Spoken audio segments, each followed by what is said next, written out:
So I didn't know what a soulmate was, but on the book he took me to, my soulmate's name was Nina, Nina. And every one of us has a soulmate. And what these books contain, they're books about that person's lifetimes, who they are, how they were created, what their lifetimes were, and all of us have one. So if you think you don't find your perfect mate in your lifetime, that's okay because you have a perfect mate back home. And that's what matters because the other side is our real home. Life on earth is only temporary. And I think so many people think that they failed if they haven't found a perfect mate. Well, a lot.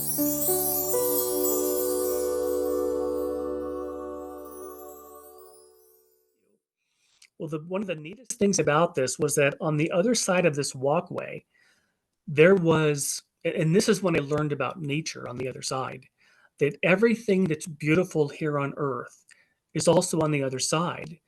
Oceans, rivers, lakes, mountains, all those things are there too.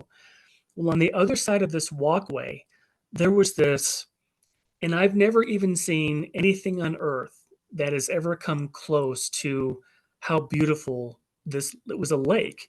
It was a round lake, and it was so still it looked like glass. Nothing was moving on the surface, and the water was so clear that I could see the bottom of this lake. The neatest part about it is all around the circle, there were these weeping willow trees. And the weeping willow trees are the ones that have their leaves, the branches that hang over. And they were all the leaves were floating on the surface of this lake. It was absolutely breathtakingly beautiful. Well, right about then, my guide took me to another part of this building, and he took me to an area that looked like a big, gigantic library, and it was full of books, and they looked like Encyclopedia Britannicas, but they were all the same. All the books looked the same, and they all had writing on them, and the writing was in gold colors, but it didn't go horizontal. It went perpendicular. And he took me to my book, and what it was my my soulmate's book. Well, I had never heard the term soulmate. In fact, back in 1987, I don't think I even heard the term near-death experience yet. So I didn't know what a soulmate was. But on the book he took me to, my soulmate's name was Nina, Nina. And every one of us has a soulmate. And what these books contain, they're books about that person's lifetimes, who they are, how they were created, what their lifetimes were, and all of us have one. So if you think you don't find your perfect mate in your lifetime, that's okay because you have a perfect mate back home. And that's what matters because the other side is our real home. Life on earth is only temporary. And I think so many people think that they failed if they haven't found a perfect mate. Well, a lot of times, and I don't know if your soulmate comes into many lifetimes with you. That I don't know because one of the best ways for us to learn is through having relationships on earth. So if you had your soulmate with you as a perfect mate, you probably wouldn't learn that much. So I know that a soulmate can come with you. I just don't know how often that they do. So he wanted to show me that soulmates really are real, that at the moment of creation, God created all of us with a perfect mate. So don't ever be discouraged if you haven't found your lifetime mate in this life because it doesn't really matter that much. The only thing that matters is that you have one on the other side. And the thing that I learned too, Sharon, that was so interesting is that on the other side, when you're there, when you plan a lifetime, it's so different for them. Their perspective is so different because it feels like you'll be gone for 2 or 3 months because they don't have time like we do. But when you get into an earth life, You're like, oh my gosh, 70, 80, 90 years feels like a really long time. But when a person crosses over, when you finish your life and you go back, you feel like you just left. That's why I think so many people choose to have really tough experiences because they know that they're going to be back in a very short period of time and they want to test themselves. They want to see how they'll do through certain challenges. So that was the building with the big dome, I call it. The next place he took me to, I think, was one of my favorites. Do you remember when you were a kid, did you ever take field trips to Yeah, yeah. planetariums? Yeah, of course, yes. I don't remember Yes. planetariums, but I know about them. Yeah. Yeah, yeah. I went to them when I was a kid too. Hmm. And he took me to a planetarium. And the outside of this building looked like a sports stadium. Absolutely huge, gigantic, sprawling sports stadium is what it looked like. So he takes me to the inside, and there are thousands and thousands of seats in this auditorium. And the ceiling was a rounded ceiling, and all the lights were on. It was super bright here. And right behind me, I heard somebody speak to me, and it wasn't my guide. And he said, "Well, what? Let me back up. My guide was telling me that where I was a planetarium, and there was a gentleman behind me who. Remember how we talked about people have different jobs on the other side, things they like to do? Well, there was a guy behind me who loved to study galaxies and stars and astronomy, and he was an expert in that field, and he ran the planetarium. So he said, he was behind me, and he said, let's begin. And all of a sudden, all the lights went off. It was pitch black. And I sat down and I looked up, and he said, when you look at the stars, this is what you see. And what he was saying was that everybody on the earth at that time, with their level of knowledge and development, this is what they see when they look at the stars. And all of a sudden, he started showing the planets in our solar system: Earth, then Uranus, then Neptune, then Venus, and Jupiter, and Saturn, all of our planets in our solar system, because that's what we knew at the time. And then it all disappeared. And then he said, when we look at the stars, this is what we see. And he was talking about everybody on the other side with their level of knowledge and development. And all of a sudden, all these different planets started showing up. First, there were dozens, then hundreds, then thousands, and millions of planets. And he said, there is far more life in the universe than you can possibly know.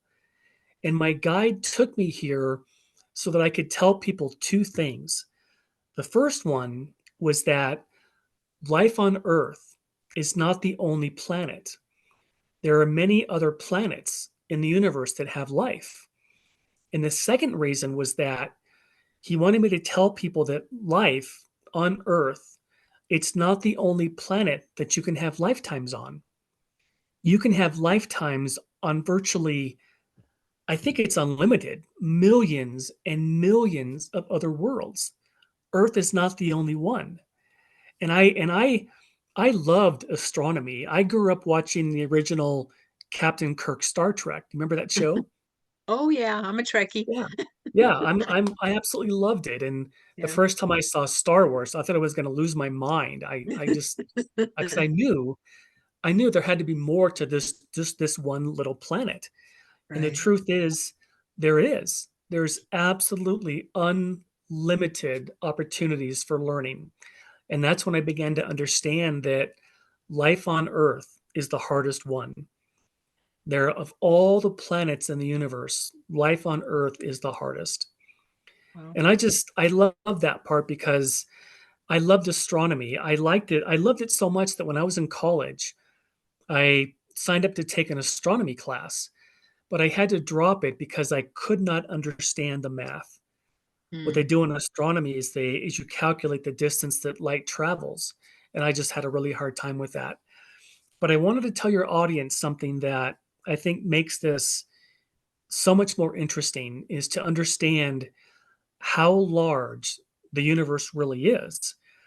And not too long ago, I was watching a documentary about this astronomer, and she was trying to explain to people, the layperson, how large just our Milky Way galaxy, just ours, really is. She gave the analogy that if we had a ship that could travel in space at the fastest speed that we know, which is 186,000 miles a second, which is the speed of light. If you took that ship to the opposite end of our Milky Way galaxy and flew to the end of our galaxy, it would take 99,000 years just to get to the end of our Milky Way. And Wow. try to think about that in terms of, if there are unlimited galaxies out there, you can't even begin to fathom how large that really is.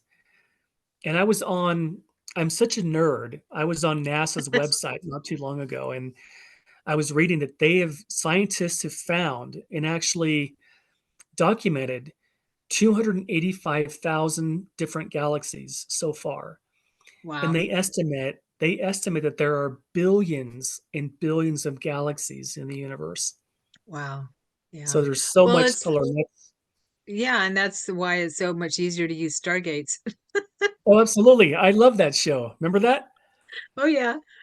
I thought, Yeah. I just why that's started watching it recently. I mean, I saw the movie and saw a couple episodes of SG-1, but now yeah. I'm hooked. I'm hooked. And it's like, oh, yes, this makes sense.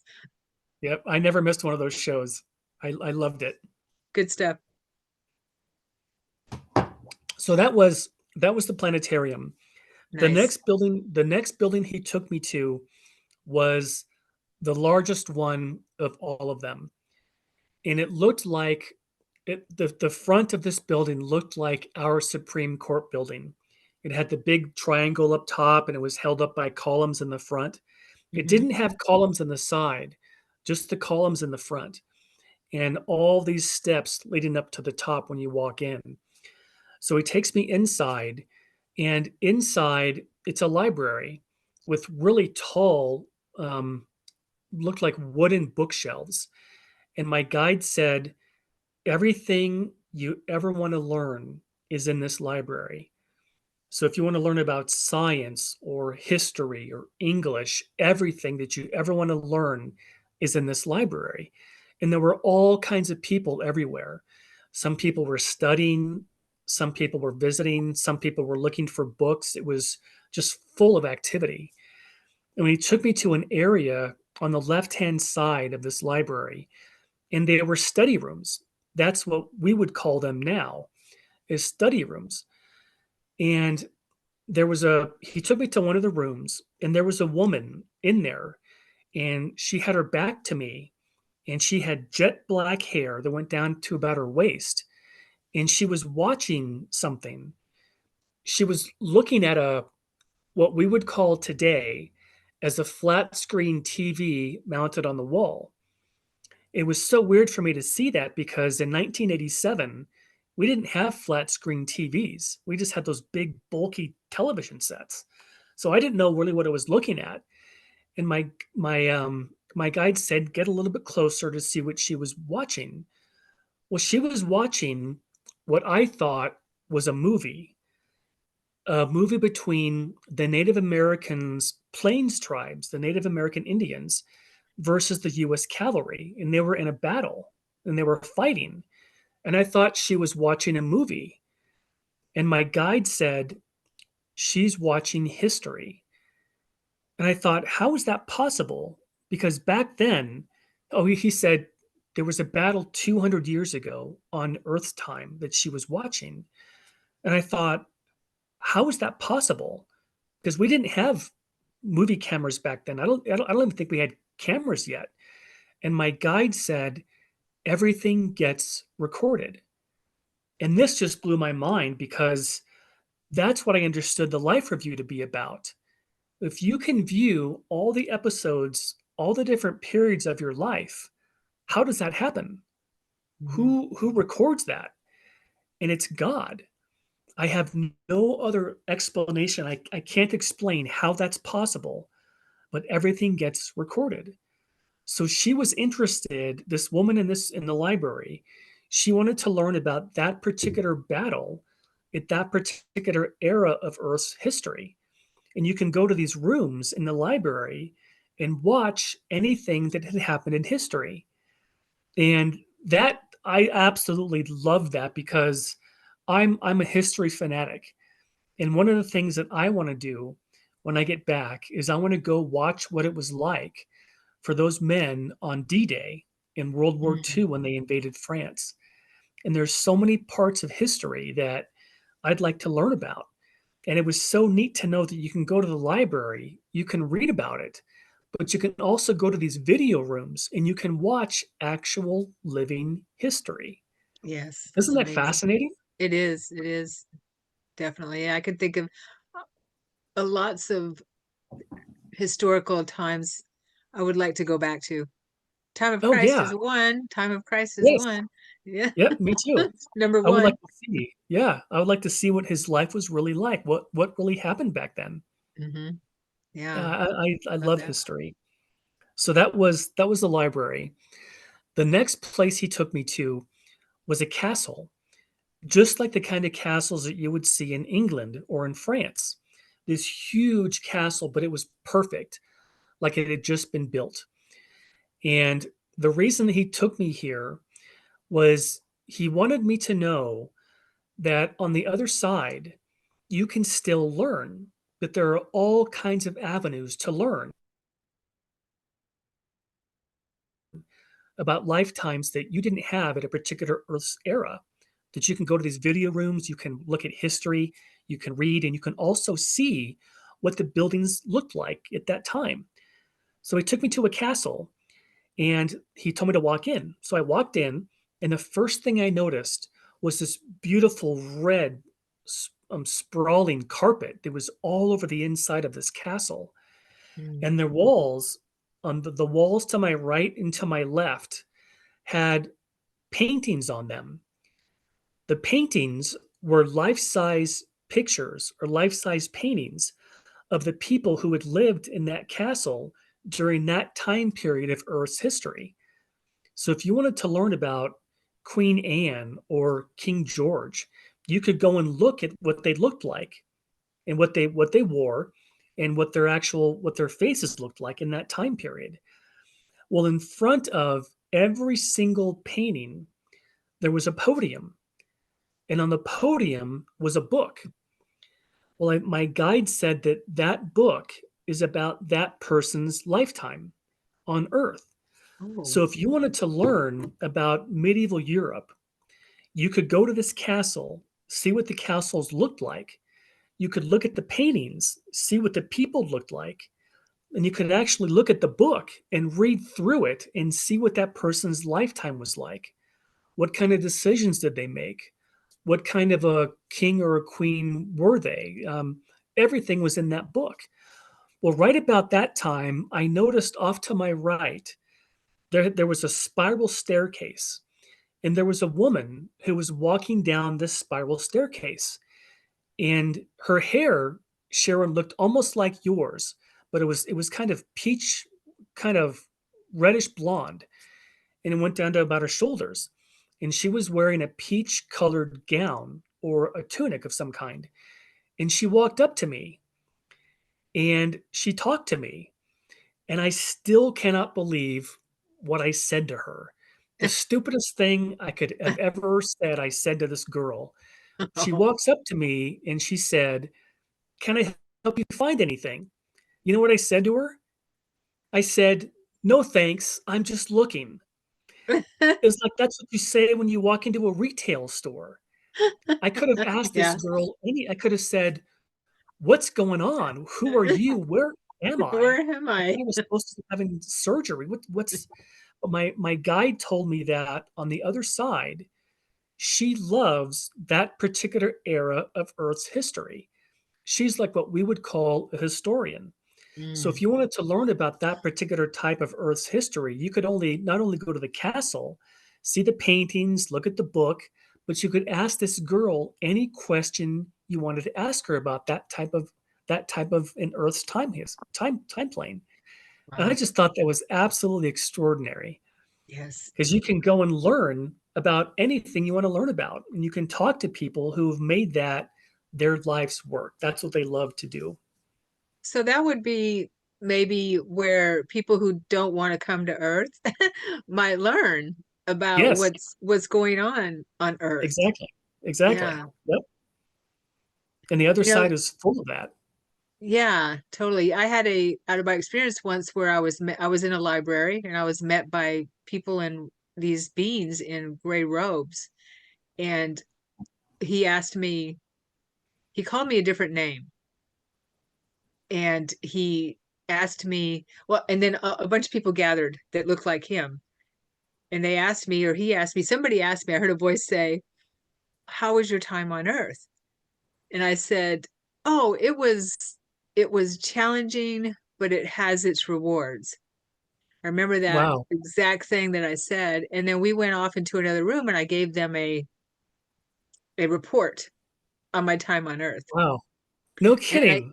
yeah. And then I came back here and I remember that I was so upset that I was back on Yeah. Earth. I felt like I I've was yeah. home. I was home You don't want to go finally. back. Yeah, exactly. Yep. Exactly. And I've heard many people say that same thing, that they don't want to go back, especially Oh when yeah. people are in the tunnel and they're Mhm. met by someone and they're told they have to go back. They don't want to. They want to. And I think that would have been the same case with me if they had asked me, "Do you want to stay or do you want to go back?" I think I would have said, "I want to stay here. I Sure. don't want to go back. I don't. I want to stay where I am because it's so wonderful there." Well, that's Yeah. amazing that you had that experience just to Yeah. I was just exemplify what reporting it's in. like. Yeah, yeah, reporting Reporting in. in. Yeah, absolutely. I bet a lot of us do that. But Oh, I'm yeah. sure. I had to make a bargain with Jesus in my second NDE to in order to come back. My Yeah. first NDE, I was like, oh, no, I want to go back because I didn't finish everything. I had that awareness, but in my second, I had to make a deal with Jesus. Wow. Well, you'll like this part because Yes. this is how my experience ended. After that, my guide took me to a field, and the other side has absolutely beautiful, magnificent vistas. And he took me to a meadow, and it was just beautiful rolling hills, green grass, and wildflowers. And it was like what you would imagine to be the most perfect day. The slightest little bit of wind, flowers everywhere, just absolutely beautiful. And then he disappeared. He left. And I was standing there. Well, all of a sudden, uh, a man appeared before me, and he didn't have to say who he was. I knew it was Jesus. I just knew that it was him, and I could see what he was wearing. He was wearing a white robe, and he had a golden sash around his waist, and he had gold colored sandals that laced up his calves. But there was something different about him than everybody else I saw because I couldn't see his face. There was so much light that was coming from him that I couldn't see his features. And then he spoke to me and he said, "You must tell them there is no death." In the very second he said that, boom, I woke up and I was back in the operating room. And I tell the story because he didn't say it like, "You know what, John, when you have time in your life, would you mind sharing this experience when you have an opportunity?" It wasn't like that. He said, "You must tell them there is no death." So I felt like this is something that the other side told me that I'm supposed to tell people. And ever since that, I've always tried to do what they told me because the last thing I want to do is I don't want to finish this life and go back and have them say, "Why didn't you do what we told you to do?" Hmm. So that was Yeah. that was how my whole experience That's unfolded, and that's how it ended. that's that's amazing. I don't know how you're able to even tell that without it so succinctly for one thing, and that's awesome. Yeah, with Jesus, of course, that is my favorite part, but Yeah, I well, know all mine of too. it's Yeah, yeah. And I can almost hear him saying that to you, because isn't that what he came here to teach us in the first place? exactly. Yep, Yeah, yep, exactly. That's what he came here for too. yeah, yeah. That's amazing. So I do have some questions here, but one question Sure. I wanted to ask you is, you remembered your NDE right away? Oh yeah. Okay, Yeah, cool. I shouldn't say right away because when I woke up, all the surgeons, the nurses, the staff was all in there looking at me, and the first thing I said was, "What just happened?"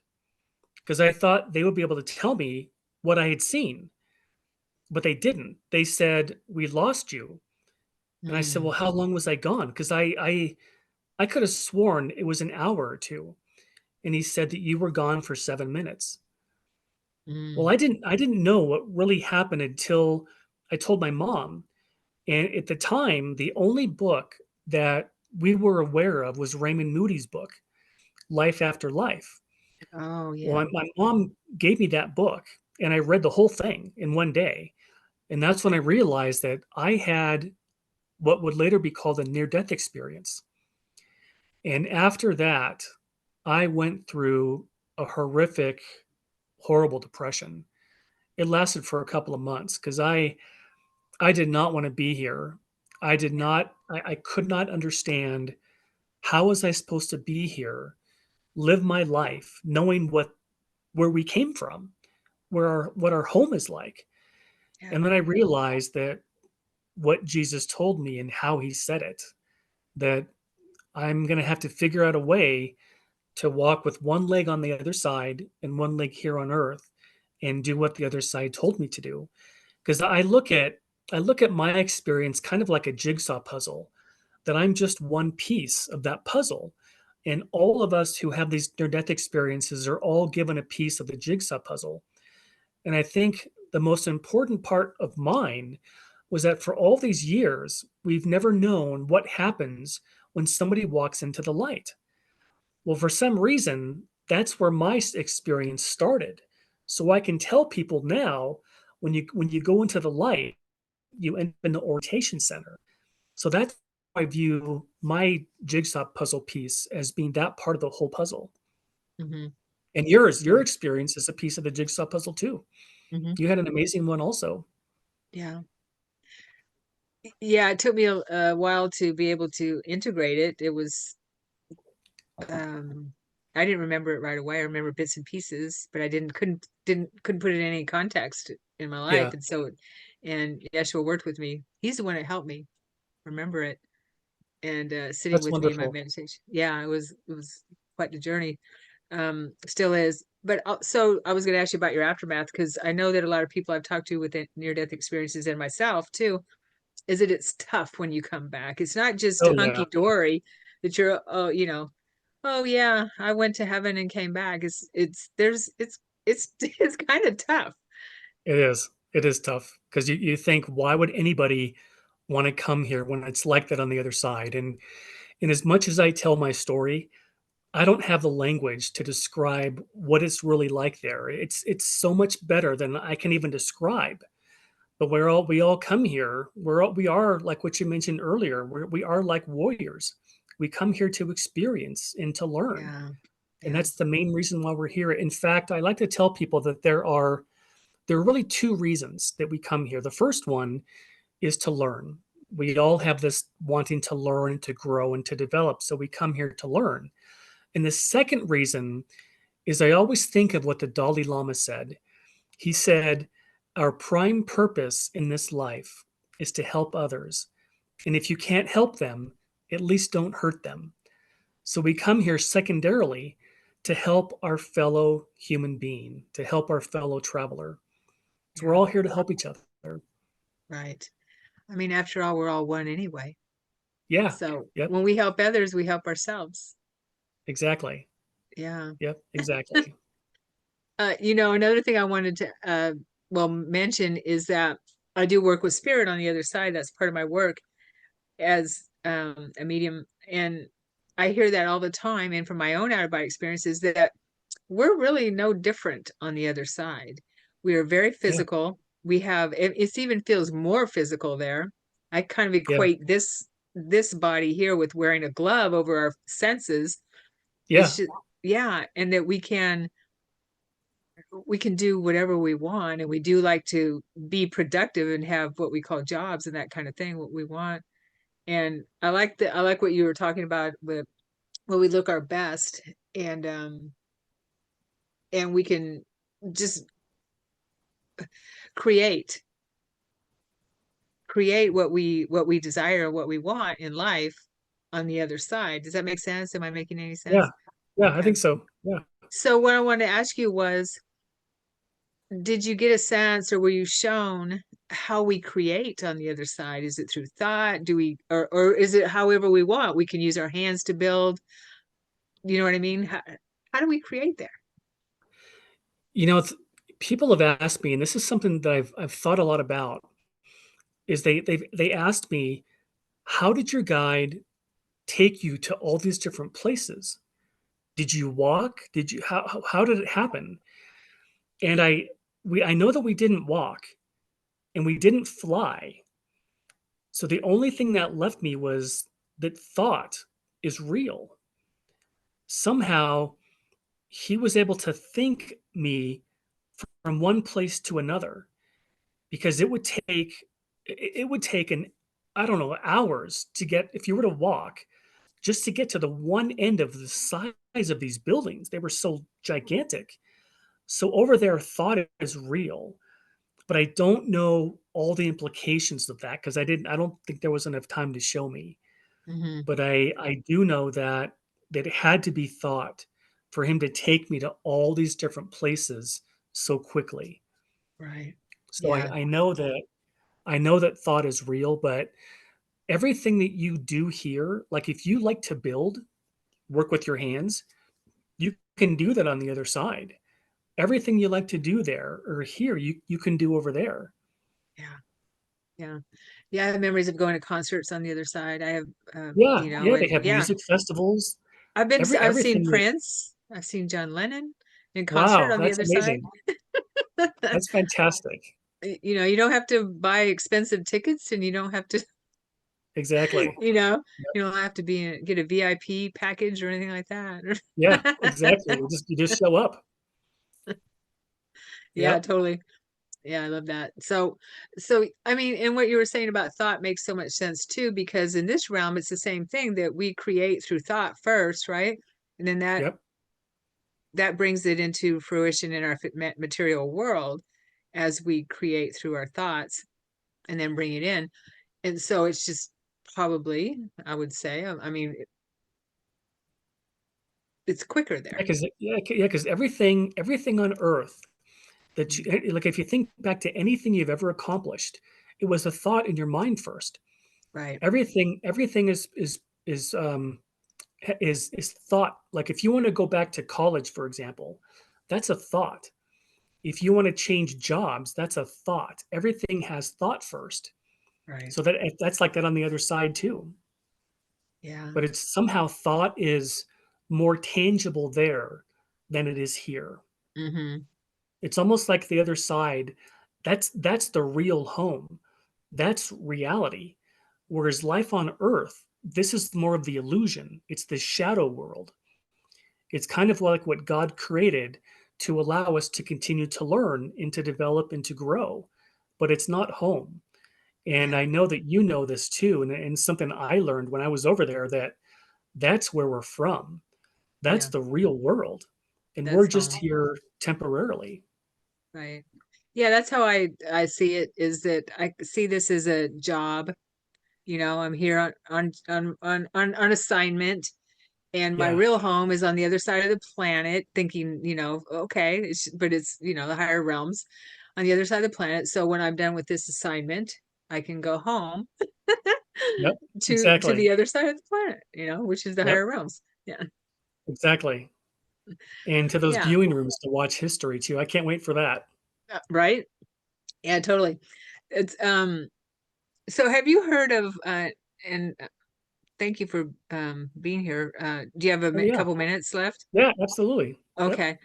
Have you heard of the false light, the theory about the false light, that I the have, reincarnation trap kind of thing? yeah, I have heard that, and I don't know where that comes from. I don't know where Yeah, that's coming from. I yeah, know same. that I know that with Buddhism, one of the whole ideas behind enlightenment is to get out of that trap of coming back into a lifetime. But when with my experience, when a person goes into that light, that's the orientation center. So I don't know where they're getting that idea that you come back into a life right away.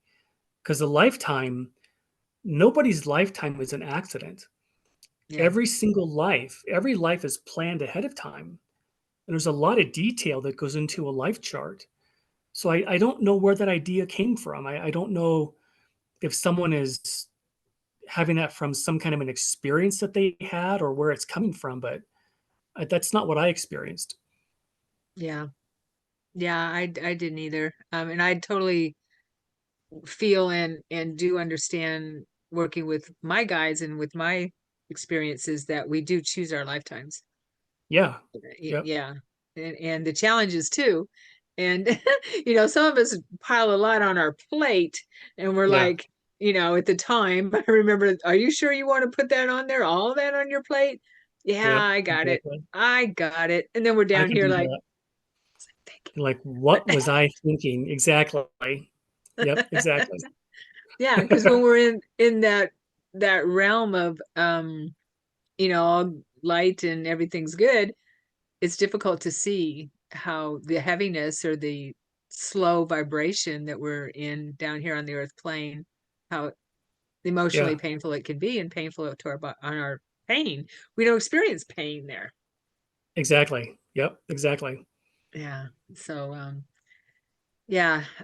There was do you know, okay, so you're saying that in your experience you saw that when everyone goes into the orientation center, Mhm. right? What Yep. about, was there any information you got about ghosts or people that kind of get stuck in between realms or anything like that? The only thing that I know about that is that you don't necessarily get stuck unless you want to. A person doesn't have to cross into the light. Nobody makes them. God God gave all of us free will. So Yeah, when a person finishes their lifetime, if for whatever reason they don't want to go into the light, nobody makes them. It's totally up to them. But right. my guide didn't give me any more details other than that, so I don't know all the details about it. Yeah, I don't know why a person wouldn't want to unless they unless they did really bad things in life and they don't want to face it. I don't know. and they The only thing feel I they're do going to be know is that judged, yeah, you yeah, know, the yeah, fear of judged, being yeah, the fear of judged. being judged possibly. Yeah, The fear of being sent to hell, which there is no hell. right, right. But Yeah. what everybody my guide made it very clear to me that everybody has to go through the life review. Nobody escapes that. And if Hmm. people don't want to go through that, they may not cross over right away. But God sees everything. Nothing gets hidden. So if people did horrific things in their lifetime and they think they got away with it, they don't. Yeah, Everything is known. right. Yeah, that makes total sense. And so so what you're saying is it makes total sense to me too, that even if they did horrific things and they don't want to face themselves, that kind of thing, don't want to, you know, take Yeah, responsibility or face themselves, sooner or later they're going to have to, when they're out of the body, sooner or later they're going to have to go through that center or that part of heaven, the higher exactly. realms. Yeah, in Yep, order to get to the higher realms. exactly. Because there are lower realms, there are lower levels, and Hmm. I think that's where people mistake the idea of hell. Is there are lower levels for souls who are not very well developed Yeah, because learning is totally up to the individual. Nobody makes somebody take on a lifetime. It's totally up to the soul how much they want to learn. Yeah. Yeah. That makes sense. Thank you for that. I've actually been in a library, the Hall of Records. I Oh, call have it you the Hall of, really? yes. Yeah. Oh gosh. And you can't even see, when I was there, you can't even see the top of the bookshelves. Oh my gosh, When I was really? there, that's that's how I saw it. You can't even see the top of the bookshelves. I've been there a few times. Wow, Sharon, Yeah. that's awesome. Yeah. I love being there. It's amazing. Um, I think that's all the questions When I I have. was a little kid, I remember my mom would put me down for naps when I was really little. And as soon as I fell asleep, I would be outside in the backyard flying. I would fly around the backyard. And I only learned years later that that was astral traveling. And I did it when I was a kid. But when I turned about 8 or 9, it stopped. And Mm, I've never been able to do it since then. But when I was a little kid, just a little one, I loved doing that. It was so much fun. yeah. It is. It's one of the most amazing things that I do, that I can do, and that I think that we can do in our life. And we can visit home. Yeah, That's why absolutely. that's why I do it. Yeah, Yeah, absolutely. I mean it's amazing. What better feeling than to be able to fly? Exactly. It's the most Yeah. amazing feeling. Hmm. Yeah. So I'm actually in the middle of a course right now teaching about it. Yeah. Oh, that's neat. Um, yeah, I love it. I mean, I just wish everyone could, and like you said, that bringing all this information through, and you're, you know, living out your mission and what you what you were told to do, kind of thing, Yeah. right? Yep. Is why we're here. And I because people have, when I share my story, and I'm sure you have seen comments or something like that where people ask, well, why would, that's not very, heaven isn't very nice if they keep sending you back, or if they send you back or whatever, the Yeah. comments. And I realized that it's because we need to share this stuff. Yeah. The time is right, and we need to share Very the much so. experiences. Yep. Yeah. And I'm so glad that you are sharing your experiences. Thank you for sticking to your mission. Well, I love it. It's so rewarding for me. I absolutely love to share it. So I love being on your show too. So thank you so much. Thank you. Thank you for sharing. And thank you everyone for watching and being here. And please do the YouTube stuff if you enjoyed. And how could you not enjoy John's Oh, sharing? let me tell you, if Oh, anybody, if any of your audience wants to contact me, they're more than yes. welcome to. Thank you. They can, I'll give you my email. It's John J. Davis 65 at iCloud.com. Okay. And All right. I'm happy to answer any questions or talk to people. That's something I love to do, and I'm happy to do it. Very nice. Thank you, John. Thank you, everyone. Thank you, Sharon.